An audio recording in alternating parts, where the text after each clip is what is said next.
Jorge Ferraez here from Latino Leaders Magazine. Welcome. And it's a great pleasure to have these fantastic four leaders with us, and that we are going to be chatting a little bit about the diverse paths to the top, which is a very interesting conversation to have in these times in which our Latino community and Latino leaders are growing and advancing in every single corner of our country, in every single industry. But we need to advance that and do that faster. So these are great three examples of stories that I'm sure you will love. I would like to start, ladies first, of course, asking, first of all, see if we can have a little bit of what motivated you to become an entrepreneur. What motivated you to start your own business as opposed to just follow a career as an employee or a career as a professional working for another company? And may I start with Nina? Sure, Jorge, it's great to be, anytime I get to share the stage with you is always a good time. So thank you for that. To answer your question, I'm going to give you some context. My mother and father immigrated from Quito, Ecuador to Los Angeles, California. And they were two things. Number one, they were civic leaders and deeply cared about the community. And number two, they were entrepreneurs. And so around the dinner table, the conversations in our kitchen table with their 5 children was largely around the big O, opportunity. The opportunity that we have to live in this country, the opportunity to do so much more than in any other country in the world. And so good, bad, or indifferent, it was ingrained almost in my upbringing that this is truly the land of opportunity. I became very curious at about the age of 15 around technology. Technology transformed the business my parents were in a very meaningful way. They were in the travel sector, and so technology was just entering that sector. I became very curious about it. And so the combination of having a front row seat to being in a family business and the curiosity of technology led me at a very ripe age to start a company named Pinnacle Group. Now, interestingly enough, our purpose today, if you go to our website, is connecting people to opportunity. I still feel very passionate about connecting people to opportunity. It is now my life's purpose. But it was really what drove me to start Pinnacle. It wasn't the money or the technology. It was truly around connecting, at the time, my family. But now it's about connecting people to opportunity. Carolyn, in your case, what made you pursue your own business? Is that the first thing that you did for living, or did you have a job before starting your business? Yeah, I have a similar story to Nina's, but probably ended here in the same spot for very different reasons. I grew up, I spent every summer in Bolivia where my grandparents lived and where my parents were from. And in my grandparents' cookie and bread factory, watching that business, it was a really tangible business that we got to see and touch and feel and smell and eat. And really was fascinated by the idea of entrepreneurship. My grandparents similarly operated a national company in a very volatile country during times of hyperinflation. It was very rocky for them at times. And we're very much, I think, with opportunity similarly, but we're like, you need to go work for the State Department, because that's what everybody in Bolivia did. Any American that was there always worked for the State Department. Like, go to America, you need to go work for the State Department. You can travel the world, it'll be amazing. Or you need to go be a lawyer, or you need to go be a doctor. My dad was an entrepreneur, and I watched him build his company from scratch and work really, really hard. It wasn't until after I got out of college at his business, he ultimately ended up building a very successful company. But when I was growing up, I saw all the hard parts of growing that company and trying to support a family at the same time. And so I was actually uninterested in entrepreneurship. Ended up getting a job as an investment banker straight out of college. And, DNA is a hell of a thing. And I think it sucked me back in. I went into the corporate world, and ultimately, I think my dad, the subtle messages that I was hearing at the same time, he was always like, look, the risk is the same, right? Whether you're in the corporate world or whether you're working for yourself, the difference is you see the writing on the wall a whole lot sooner when you're running your own business. You know what's happening. You're in the driver's seat. You control your destiny versus working for somebody else. You don't have as much control in what that outcome is. And so little by little, I kind of got sucked back in. I started my first company after starting investment banking. I ended up actually closing that company after 2 years. I worked probably longer hours than I worked in banking in that business, and decided to ultimately close it down. Started a second company, which I eventually sold. And then Hello Alice is actually my third business, which has grown much larger and faster, I think, than I could have ever anticipated. But certainly, I think of all, the one I'm most passionate about. Great. Now, let's go to Beto. And Beto, what made you start a business? I mean, did you also had like a motivation in the family, or was it something that occurred when you were finishing your college, university studies, something like that? Jorge, thanks, and great to be here with all of you. I was born and raised in Puerto Rico, and I came to school to the States. And after being here for 4 years, finishing my college degree, I had the motivation and the ambition to stay in the United States and say, hey, I want to be able to do business in the US and maybe join a large organization to be able to do that. And so from that moment, I joined GE and was part of GE Capital, and now I'm part of Synchrony. But what I would say is, I went to several different courses and different opportunities. And one that particularly made an impact on me was back in West Point. I met a brigadier general that talked about, moments that matter.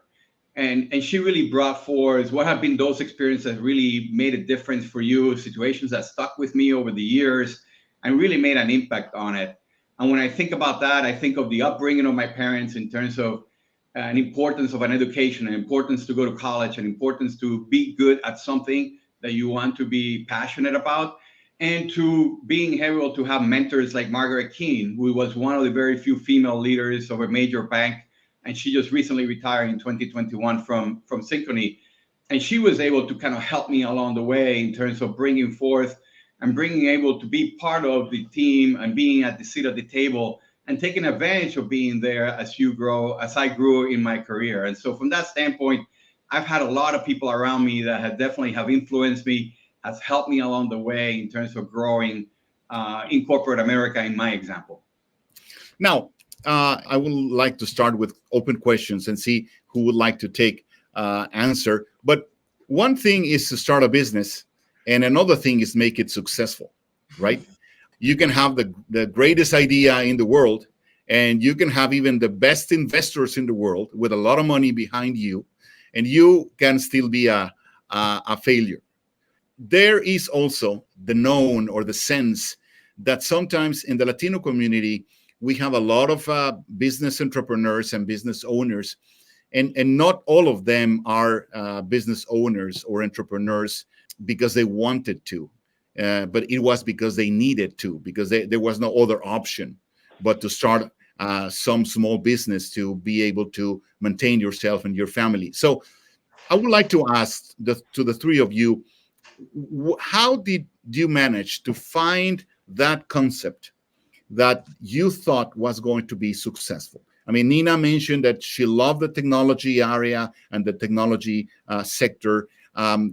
Caroline also mentioned your upbringing with the different companies, the ones that you closed and the others.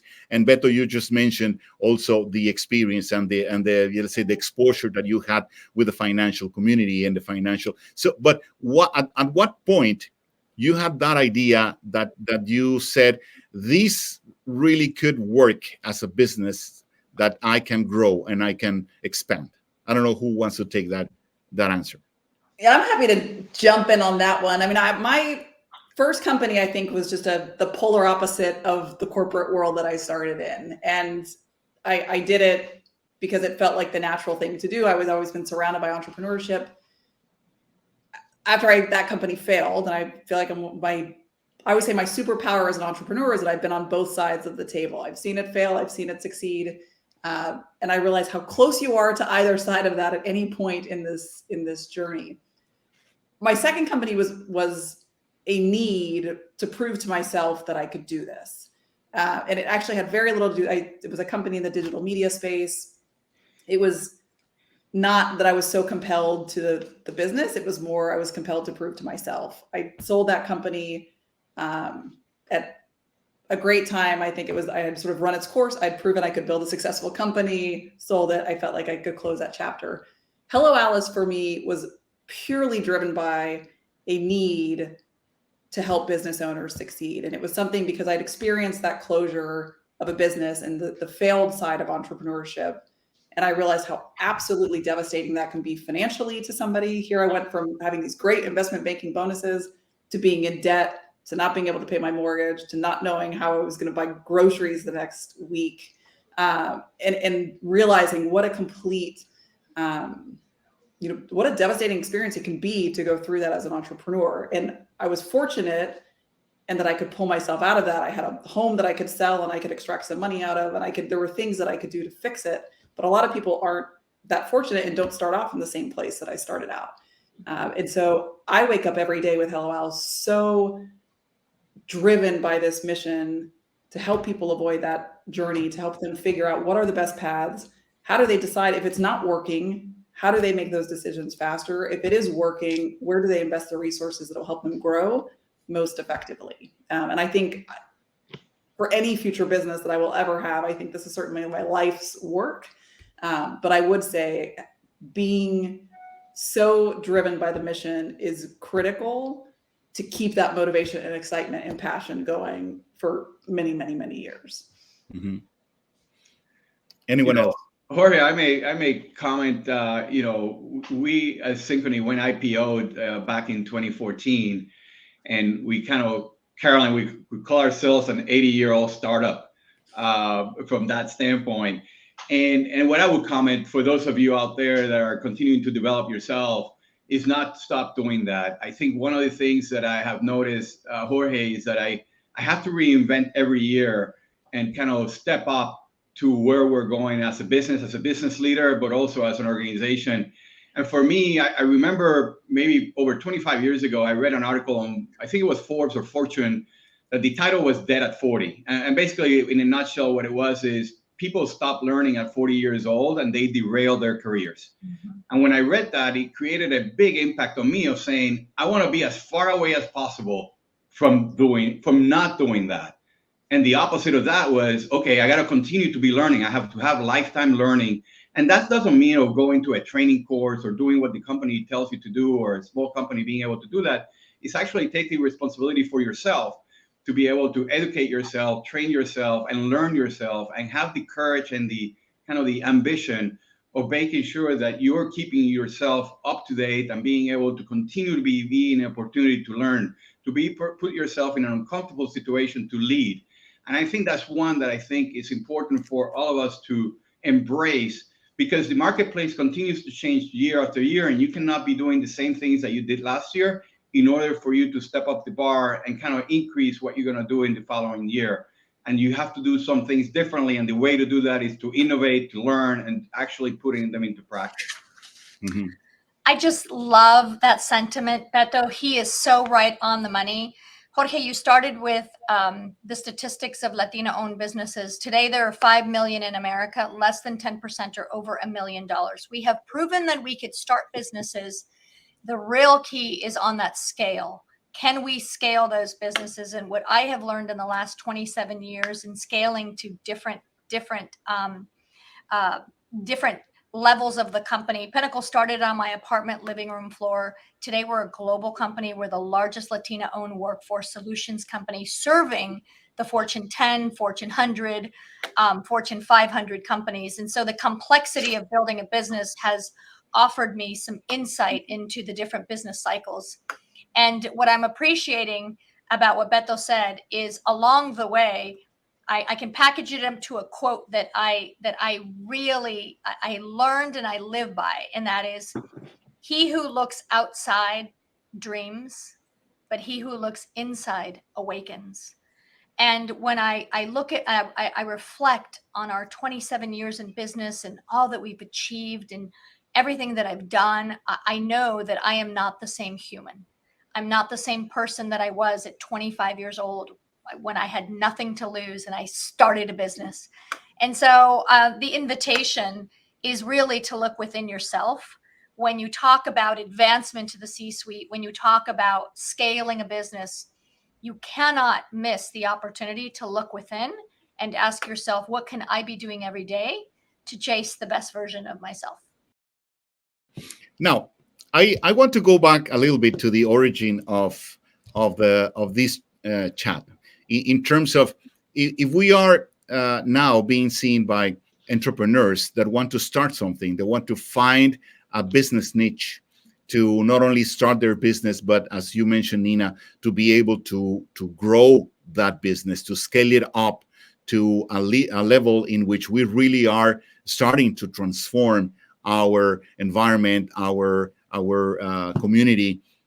What is the turning point? What do you see in that moment in which you can leave being a small entrepreneur with the basic business principles, and you can start scaling up to progress faster and more effective and more efficient? What are the things that need to be done? What is that turning point? When do you realize you can do that? The tipping point for me has been the fundamental difference between working on the business and in the business. When you're starting up, you're in the business, you're making payroll, you're the HR department, you're the IT department, you're playing almost every single role in the firm. And I think that is well and good and necessary, and it happens to every business. But as the CEO, back to the awareness factor, the responsibility to work on the business is equally as important than working in the business. And working on the business is where true impact and change happens. And so for me, that was a pivotal moment. Does anyone else want to chime in on these? Yeah, I mean, I think for me, it was a mindset shift that happened at some point where, and I think similar to what Nina said, it is where you make that change. And I was just reflecting back into like, when did I actually really feel like I moved into that role? And I think always growth was top of mind. And any of my businesses that I've started and anything I've ever done, I'm a just very driven person. I've always wanted to sort of get to the top. I think that the difference was in terms of how I attempted to get there in my second and third companies versus my first was recognizing what it actually took and how I needed to work smarter. I think my first company was very much about how do I spend as little as I can and make as much as I can. And it changed the way that I thought about investing into the business and risking more and really having a growth mindset. And that started, I think, because I surrounded myself with people who were building businesses in that way. I started thinking about, I mean, in my second company, I didn't raise any outside capital. But in my third business, I did. I raised venture capital. I started thinking about what could this be? If I had everything at my disposal, what do I actually need to get there? How do I need to test? How do I need to prove things out? How can I be scrappy and have a startup mindset? And what does that actually mean? But how am I using that knowledge to continuously and rapidly build and iterate and change and improve?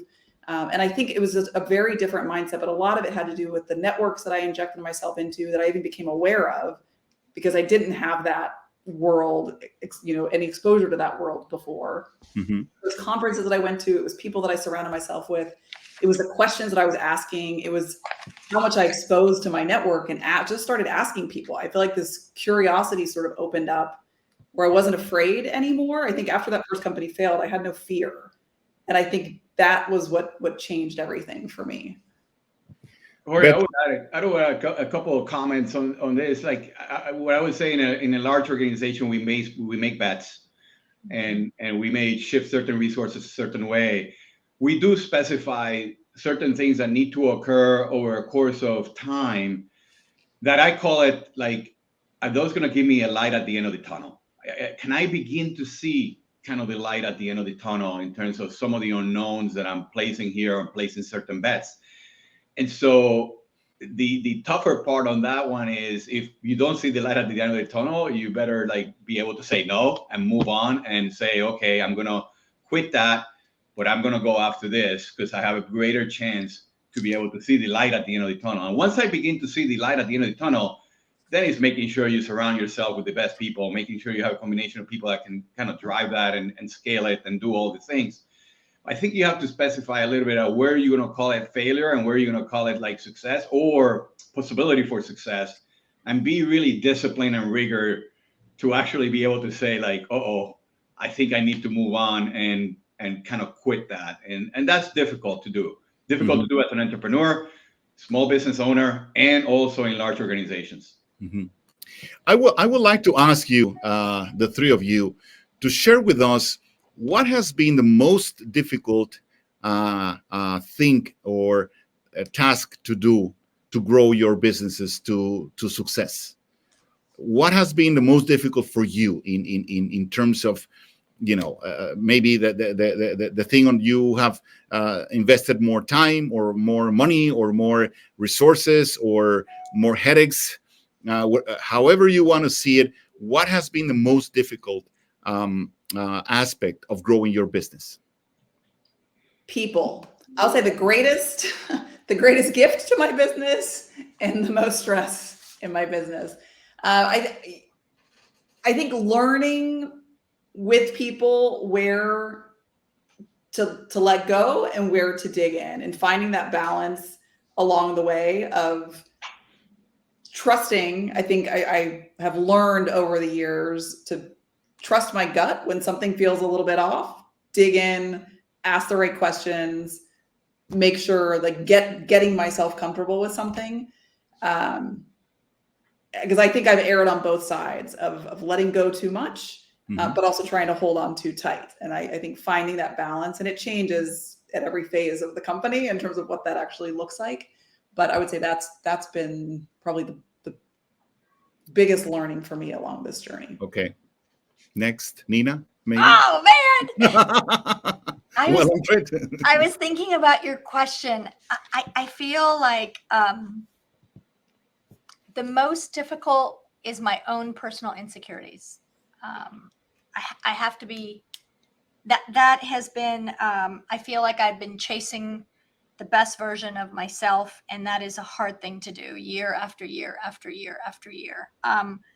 We have had an incredible blessing to be a high growth company and be on the Fortune Inc. 500 list 10 times in a row for a decade. And so that caused a lot of change in scale and systems and robots. But I think the most difficult piece is going into the unknown.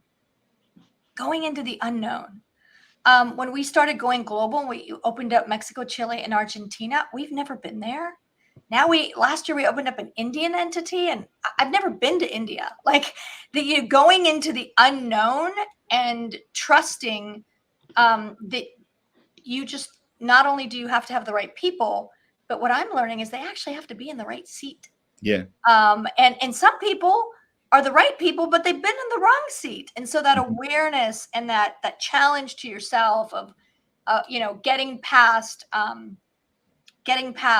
your mistakes, moving forward, going into the unknown. I mean, I have a problem answering your question because it's all difficult. The whole thing is hard.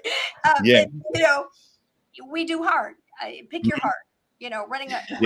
Running a small business. I remember when we were much smaller, was hard. Running a big business is hard too. Beto, we have like 1 minute.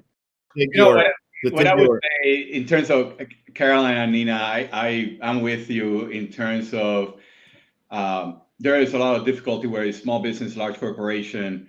There's always going to be challenges out there. And what I would say is if it was easy, we wouldn't be doing what we're doing. And that's part of the story of why each of us are passionate about the businesses that we all run and have built. And what I would say is really important on the people side. Carolyn, you hit it. Nina, you also hit it. And I got to go 3 for 3. People are extremely important. Being able to have folks around you that can help you, support you, lead you as well as people working with you, is just the most important asset. And I know it sounds like a cliche, but it's really true in terms of being able to produce the outcomes that you're after. Mm-hmm. And so I echo Nina and Carolyn in terms of the importance of people. Can I ask you 10 seconds, each one of you, just to wrap, what does it mean to be on the top for the three of you? For me, is to help as many folks as I can. I want to help people. I want to be an offer of help out there to my customers, to the partners that I work with, to all my employees and their families. Mm-hmm. That is central to who I am and how I orient myself in terms of leadership. Great. For me, it's really honing in, use your words, being at the top is just a responsibility to live out my purpose, which is connecting people to opportunity. Great. Carolyn? I'd say it's making a difference in a sustainable way. It's exciting to get to wake up every day and feel like you're doing some good in the world and creating jobs and opportunity along the way.